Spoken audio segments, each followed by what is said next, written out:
almarhumah Nike Ardila meninggal dunia pukul 6:30 waktu Indonesia Barat pagi tadi akibat kecelakaan lalu lintas.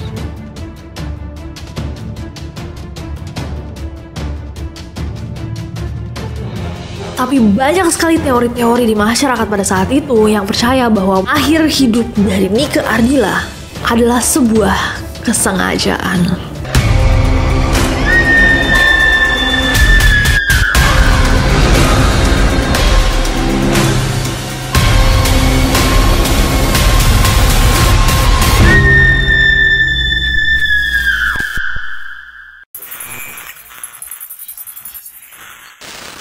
Hey guys, it's Nestle and welcome back to Neror edisi Spooktober, dimana kita selama sebulan penuh akan membahas neror-neror terseram.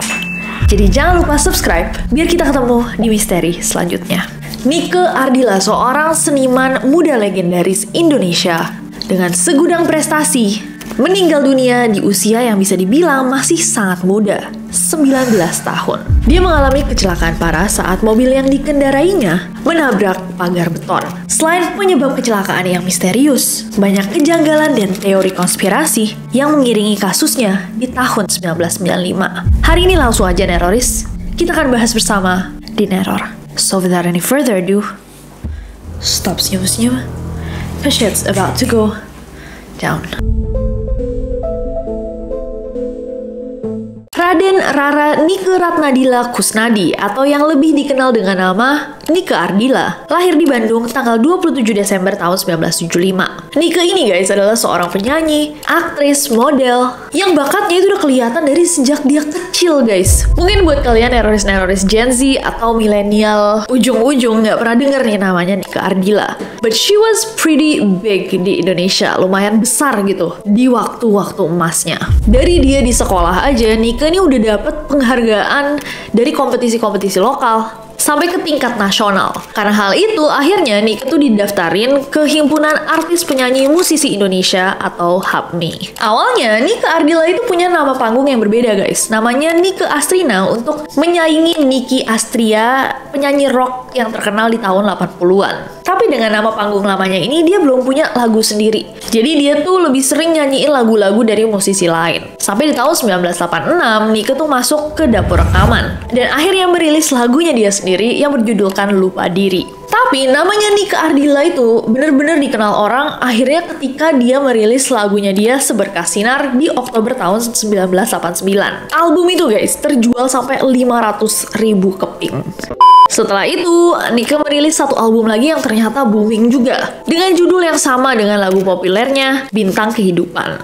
Nah, album yang baru ini Bintang Kehidupan itu ternyata popularitasnya guys bahkan gak masuk akal gitu, 4 kali lipat dari album sebelumnya, terjual 2 juta keping.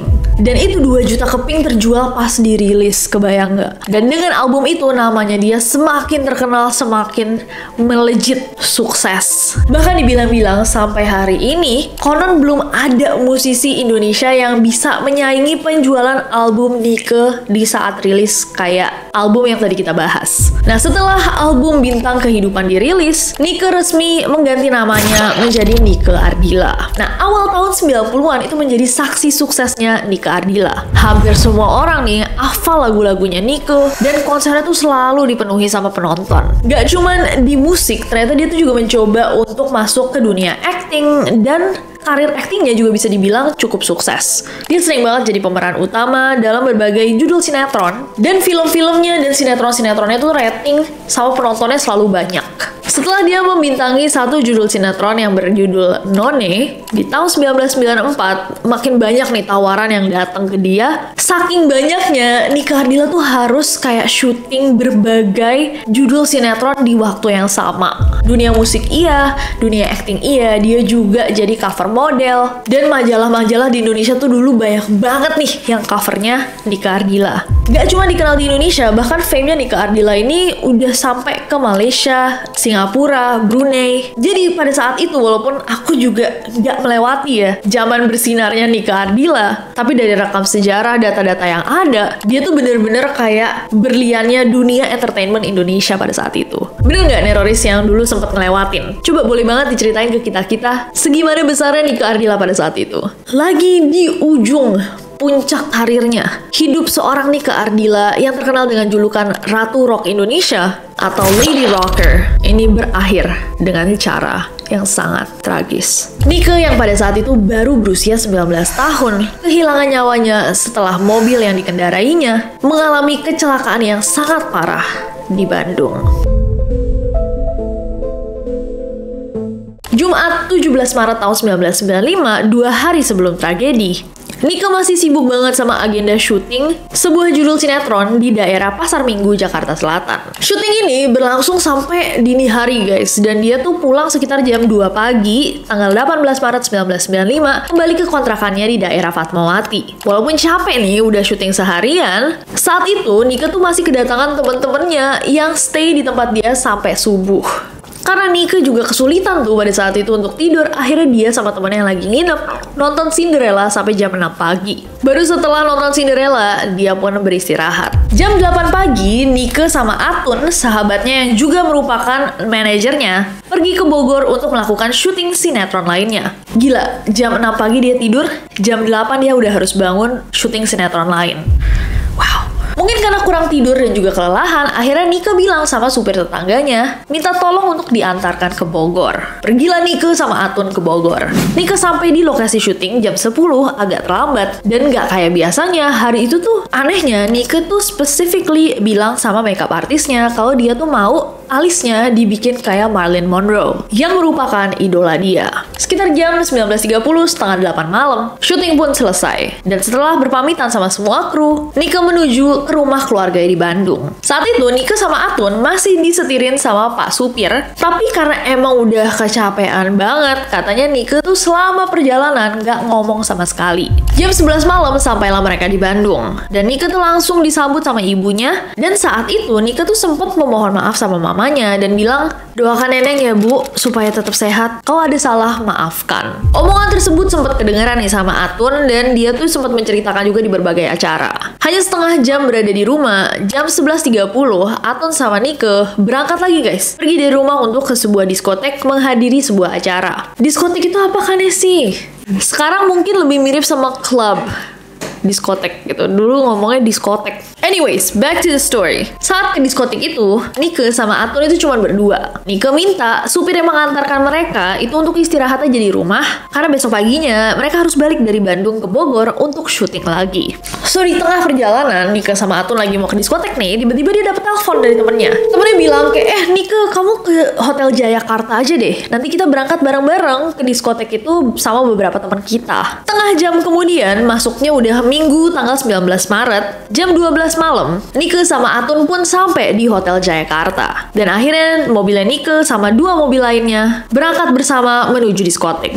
Setengah jam kemudian, jam 12.30, rombongan mereka pun sampai di tujuan, dan Nika pun ketemu sama teman-temannya, dan menurut beberapa saksi, dia hanya memesan orange juice. Sekitar jam 3 pagi, Nika sama Atun meninggalkan diskotek, dan Nika sadar bahwa ban belakang sebelah kiri dari mobilnya itu kempes. Salah satu temannya Nika membantu memasang ban cadangan, yang ternyata ukurannya tuh lebih kecil daripada ban lainnya. Karena ukurannya lebih kecil, teman ini tuh bilang, Nika, tapi nanti hati-hati ya pas nyetir. Setelah diganti ban mobilnya, Nika kembali ke Hotel Jayakarta untuk mengantar 2 orang temannya. Tapi sebelumnya mereka tuh sempat mampir ke restoran Kintamani untuk makan. Jam 4.30 pagi, mereka sampai di hotel dan ngobrol beberapa saat. 30 menit kemudian, jam 5 pagi, Nika berpamitan untuk melanjutkan perjalanannya ke Bogor. Atun sempat menawarkan untuk menggantikan Nika yang pastinya udah capek banget.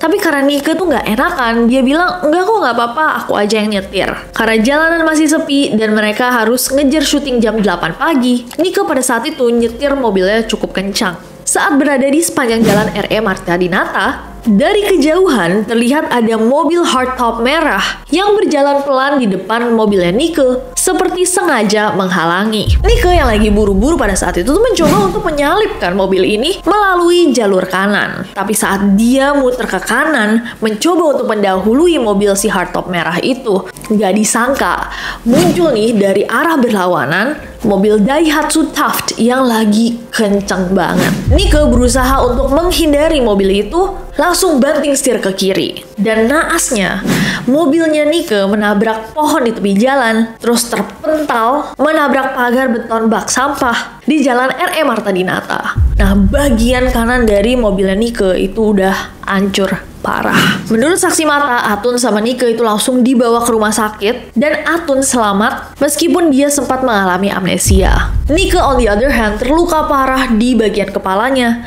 dan memar di dadanya. Dilakukanlah otopsi dan ternyata di dalam tubuhnya Nike tidak ditemukan ada alkohol sama sekali, sesuai dengan kesaksian para saksi mata atau orang-orang di sekitarnya pada saat itu yang bilang emang Nike tidak memesan alkohol, dia hanya memesan orange juice. Di bagian atas perutnya ditemukan memar karena tabrakan, tapi yang fatal adalah di bagian belakang kupingnya itu sobek terkena gantungan seatbelt yang terbuat dari besi. Nike yang saat kejadian diketahui tidak memakai sabuk pengaman tidak bisa diselamatkan dan dinyatakan meninggal pada hari itu juga, Minggu 19 Maret tahun 1995 di usianya yang masih 19 tahun.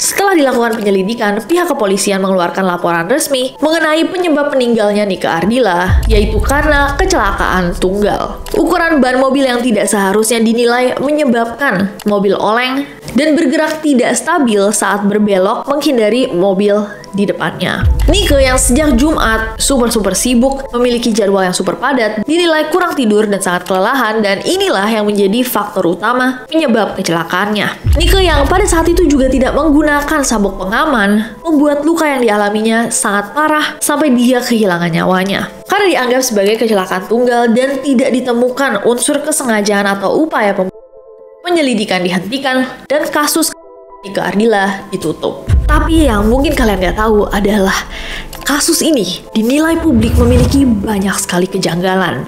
Walaupun barusan kita bahas bersama kelihatannya cukup jelas, tapi banyak sekali teori-teori di masyarakat pada saat itu yang percaya bahwa mungkin akhir hidup dari Nike Ardila adalah sebuah kesengajaan. Dan ini adalah kejanggalan dan teori-teorinya. Kejanggalan yang pertama adalah hal-hal yang disembunyikan. Menurut berbagai sumber, dikatakan bahwa pihak kepolisian itu nggak langsung memberitahu keluarganya Nike saat terjadi kecelakaan. Bahkan sang ibu itu mengetahui bahwa anaknya kehilangan nyawanya bukan dari pihak kepolisian, melainkan rekan-rekan sesama artis.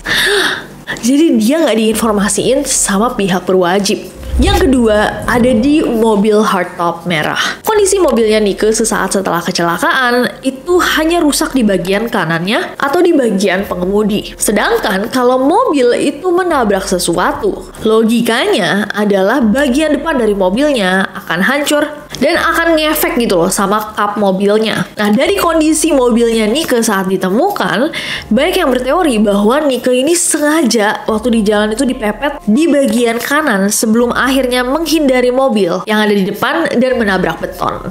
Ditambah lagi, menurut saksi mata di TKP, sesaat sebelum kecelakaan ada mobil hardtop merah yang emang kelihatannya sengaja memepet mobil Nike. Dari saksi mata dikatakan bahwa orang yang mengendarai mobil merah itu adalah seorang laki-laki berambut cepak. Dan yang lebih aneh lagi, polisi tidak pernah menemukan adanya mobil yang dimaksud dan sampai hari ini tidak diketahui siapa yang mengendarai mobil itu. Hal ini membuat banyak orang bertanya-tanya gitu, kalau misalkan mobil itu tidak bersalah, memang Nike yang mau mencoba untuk mendahuluinya, akhirnya Nike ketabrak, bukannya mestinya orang itu muncul untuk memberikan kesaksian. Tapi dicari mobil yang nggak ada, orangnya juga nggak pernah muncul, seakan dia hilang dari bumi. Teori kejanggalan lainnya adalah bahwa ini adalah kasus yang sangat besar kan, bahkan katanya diberitakan sampai 3 bulan guys.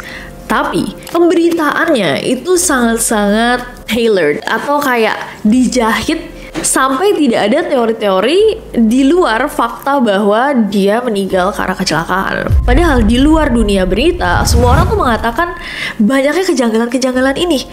Dan investigasi polisi itu sangat ditutupi katanya. Sehingga publik tuh banyak banget yang bertanya-tanya, memiliki banyak banget teori, tapi yang dibahas itu-itu aja. Dan itu dinilai sebagai sebuah kejanggalan. Kalau misalkan kalian ingat, di waktu kecelakaan itu terjadi, Nike mencoba untuk menghindari satu mobil yang melaju dari depan saat dia mencoba mendahului mobil merah itu. Tapi kesaksian dari si TAV merah tidak ada karena orang ini tidak pernah ditemukan, mobilnya tidak pernah ditemukan.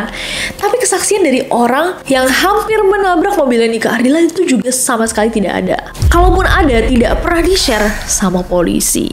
Mobilnya pun tidak pernah diketahui mobil siapa yang melaju di depannya. Ada kejanggalan lainnya, ini tuh diberitakan oleh CNN berdasarkan kesaksian dari kakaknya Nike Ardila, Raden Allen Yudi. Konon kayak tadi aku bilang bahwa kabar kecelakaan ini nggak langsung datang dari polisi ke keluarga inti. Nah, keluarganya Nike itu baru mengetahui bahwa Nike mengalami kecelakaan melalui kabar berantai dari teman yang menginap di rumah Allen. Jadi ada yang bilang bahwa mereka tahu dari sesama artis, ada yang bilang bahwa ini dari temannya Allen. Kalau misalnya menurut kakaknya Nike sendiri, datangnya dari salah satu temannya dia. Jadi temannya Allen mendapatkan kabar dari omnya, dan omnya itu mendapatkan kabar dari seseorang kerabat yang melihat mobilnya Nike berplat D27AK terongsok ringsek di sudut jalan Riau yang sepi pada saat itu masih gelap jam 5 pagi. Tapi yang aneh adalah om ini ngelihat mobilnya Nike itu pas dia lagi nganterin anaknya. Karena udah nganterin ke sekolah, akhirnya dia memutuskan untuk nganterin dulu anaknya dan balik lagi untuk ngelihat mobilnya Nike.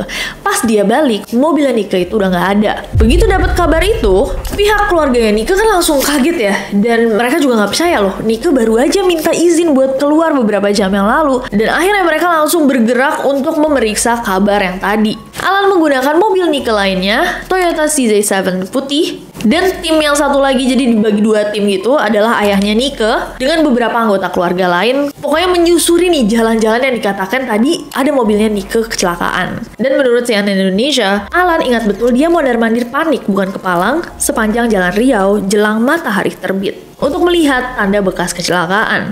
Tapi tak satu pun tanda dia temukan meskipun dia sudah 3 kali bolak-balik. Akhirnya Alan berasumsi adiknya dibawa ke rumah sakit. Didatengin tuh guys beberapa rumah sakit, tapi Nike juga masih tidak bisa ditemukan. Sampai akhirnya Alan tuh menelpon rumah pakai telepon umum dan dia diminta untuk datang ke Polresta yang katanya udah rame banget sama orang. Pas Alan sampai di kantor polisi, Alan kaget banget ngeliat ada mobilnya Nike, Honda Civic Genio, berplat D27AK sudah ringsek. Dan polisi pun menunjukkan beberapa barang-barangnya Nike yang ditemukan di dalam mobil. Nah, Alan merasa kaget banget pas ngeliat kok barang adiknya sama mobilnya udah berceceran. Dan dia nanya beberapa kali. Polisi cuma bilang, tolong mas duduk, dan dia diberikan air mineral. Nah, kejanggalannya adalah Alan nih nggak ngerti kenapa polisi acting that way. Mereka kelihatan santai dan seakan menyepelekan fakta bahwa adiknya baru aja kecelakaan gitu. Alan nggak langsung percaya. Terus dia dibilangin bahwa oh Nike tuh ada di rumah sakit Dr. Hasan Sadikin. Dia nggak langsung percaya karena tadi dia udah ngecek juga dan Nike nggak ada di sana. Tapi akhirnya dia dibilangin ya dia nggak bisa ditemukan di ruang IGD karena dia ada di ruang jenazah. Dan ada kejanggalan tambahan adalah bahwa ternyata data berkas otopsi yang tadi aku sempat jelaskan itu hilang. Jadi ketika orang-orang minta klarifikasi, ketika publik atau masyarakat minta kayak emang coba dijelaskan ke kami apakah dia benar penyebab kematiannya sesuai sama hasil otopsinya, ya tidak bisa dikonfirmasi karena data tersebut hilang. Dan ada beberapa teori-teori yang cukup gila dari masyarakat. Yang pertama adalah, mungkinkah Nike meninggal karena pengaruh alkohol? Waktu itu ada yang mengira-ngira juga bahwa mungkinkah Nike itu di bawah pengaruh alkohol. Meskipun tanpa pengaruh alkohol pun mengetahui bahwa pada saat itu dia lagi capek banget. Kecelakaan seperti ini itu rentan sekali terjadi. Tapi fakta bahwa dia baru aja dari diskotik, lalu mengendarai mobil, banyak banget orang yang skeptis. Tapi teori ini akhirnya dipatahkan karena semua saksi mata yang ada pada malam itu bersama Nike bilang bahwa dia nggak pesen apapun alkoholik, dia cuma mesen orange juice. Ditambah lagi setelah Setelah visum dari polisi keluar, nggak ditemukan ada kadar alkohol dalam tubuhnya Nike. Teori berikutnya yang cukup gila itu menyebutkan bahwa penyebab dari kecelakaannya Nike adalah kesengajaan yang direncanakan oleh orang-orang di dalam dunia industri hiburan yang tidak suka pada kesuksesan Nike yang dinilai sangat-sangat pesat dan mendominasi pada saat itu. Jadi waktu itu tuh ada rumor yang mengatakan bahwa Nike itu sempat berseteru sama seorang penyanyi lainnya, dan perseteruan ini dimulai karena penyanyi lain itu mengatakan bahwa Nike ini tidak pantas dijadikan anak emas. Jatuhnya dia seperti cemburu gitu sama Nike. Dan ternyata ini tuh bukan satu-satunya rumor perseteruannya Nike Ardilla, guys. Ada juga sama sesama aktris yang rebutan menjadi pemeran utama dari sebuah film. Dan basically kesuksesannya ini mungkin membuat banyak orang gak suka gitu loh sama dia di industri hiburan. Masih kecil, udah sampai di level dimana orang-orang lainnya mungkin puluhan tahun belum bisa capai juga. Tapi tentunya ini adalah teori masyarakat yang menurut aku kurang memiliki bukti untuk dianggap sebagai fakta. Kalau teori yang barusan cukup gila, ada teori yang bahkan lebih gila lagi. Ini berhubungan sama salah satu keluarga paling kuat di Indonesia pada saat itu. Rumor ini adalah rumor cinta segitiga yang melibatkan keluarga Cendana. Jadi diketahui bahwa Nike Ardilla ini sahabat kecilnya berasal dari keluarga Cendana. Salah satu keluarga terkuat di Indonesia, bahkan mungkin sampai saat ini. Keluarga yang terpandang, keluarga yang sangat berpengaruh, memiliki kuasa, terutama dalam dunia politik ya. Nah, rumornya, sekali lagi aku tekankan bahwa ini adalah sebuah rumor yang beredar di masyarakat pada saat itu. Dikatakan bahwa Nike sama sahabatnya itu terlibat cinta segitiga dengan seorang pria yang disebut-sebut berprofesi sebagai perwira angkatan udara. Konon, sahabat kecilnya Nike itu udah menjalin hubungan sama kekasihnya selama 6 tahun. Lalu dia melihat bahwa kekasihnya ini bermesraan dengan Nike. Bahkan dikatakan bahwa Nike tuh sempat nekat mengenalkan pria itu kepada teman-teman artisnya di Jakarta. Marah dan merasa dipermalukan karena kasus ini, muncullah rumor yang mengatakan bahwa sang sahabat sempat menodongkan pistol ke mukanya Nike di salah satu klub malam di daerah Blok M. Dan rumor ini membuat asumsi bahwa sang sahabat itu memendam dendam pribadi. Untuk sebuah rumor, kenapa ini detail banget ya? Anyway, katanya aku sekalian baca guys. Ini dari perbincangan rumor yang pada saat itu viral. Seiring berjalan waktu, sang sahabat yang sedang bersekolah di luar negeri mendapatkan kabar tentang meninggalnya Nike di Bandung. Konon dia menanggapi berita itu hanya dengan berkata, "Tapi bukan saya loh." Bahkan beredar juga rumor bahwa Nike itu sempat menolak cinta dari salah satu cucu dari salah satu presiden Indonesia yang pada saat itu masih menjabat. Dan karena hal ini jadi banyak banget problem yang bersinggungan sama keluarga ini, akhirnya dia sempat mau disingkirkan. Nah, rumor-rumor ini semakin menimbulkan kecurigaan adanya keterlibatan keluarga itu dalam kasus kecelakaannya Nike Ardilla. Apalagi meskipun dirasa udah banyak banget kejanggalan dari kasusnya, pihak kepolisian itu sama sekali tidak mengusut lebih jauh dan langsung menghentikan penyelidikan. Gimana nih, Roris? Mengerikan ya? Ada juga sebagian masyarakat yang berteori bahwa sebenarnya kecelakaan ini berhubungan sama alam lain karena memang terjadinya subuh-subuh sebelum matahari terbit. Mungkinkah ada gangguan-gangguan ketika dia mengendarai mobil itu dengan sangat kencang, dan jalannya sendiri R.E. Marta Dinata itu memang dikatakan sama warga sekitar dari dulu, dari zaman Belanda itu sering terjadi kesurupan. Tapi teori yang satu ini tidak bisa dibuktikan secara fakta tentunya. Tapi apakah kalian percaya dengan kemungkinan yang satu ini, guys? Dikatakan juga bahwa sang pemilik baru dari mobil yang dikendarai Nike saat terjadinya kecelakaan ini juga sempat mencium ada aroma-aroma melati ketika dia mengendarainya. Dia melihat itu sebagai sign atau sebagai tanda bahwa mungkin spirit, arwah atau energi Nike yang tertinggal memberikan dia tanda bahwa dia masih ada di situ. I don't know. Ada beberapa tambahan nih guys sebelum kita tutup video yang satu ini. Prediksi akhir hidupnya Nike Ardilla. Jadi sebelum tragedi kecelakaannya, dikatakan bahwa Nike Ardilla dan sahabatnya Daddy Doris pernah mendatangi beberapa paranormal untuk meramalkan masa depan mereka. Gilanya adalah Nike tuh diramal akan sangat sukses, tapi berumur pendek. Dan katanya, karena yang didatangi itu juga bukan cuma satu paranormal, ada beberapa yang ngomong hal yang sama. Daddy Doris sama Nike Ardilla pun punya perasaan bahwa memang Nike nih hidupnya gak akan lama. Merinding.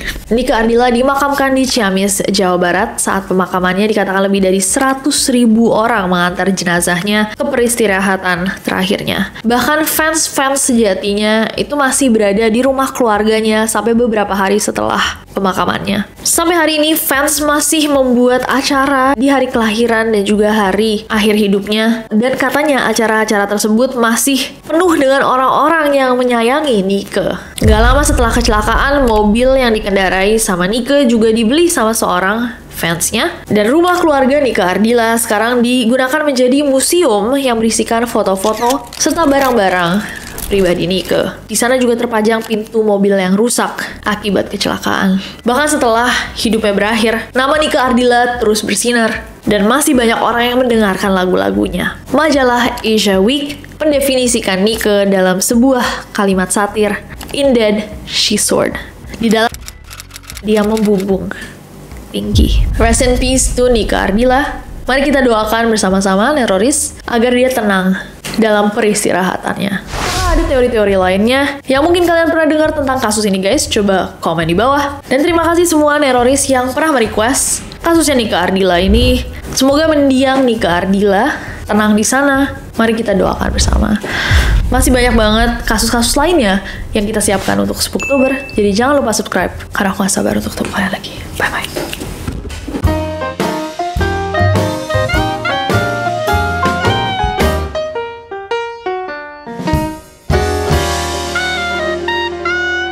Dia mengalami kecelakaan parah saat mobil yang dikerendai-rendainya dan akhirnya merilis.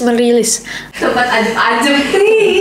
Iya, tempat ajeb-ajeb kan ya. Papaku dulu kalau misalkan aku bilang, iya teman aku pergi clubbing, dia kayak ngapain itu? Oh, ke diskotek gitu. Diskotek. Oke.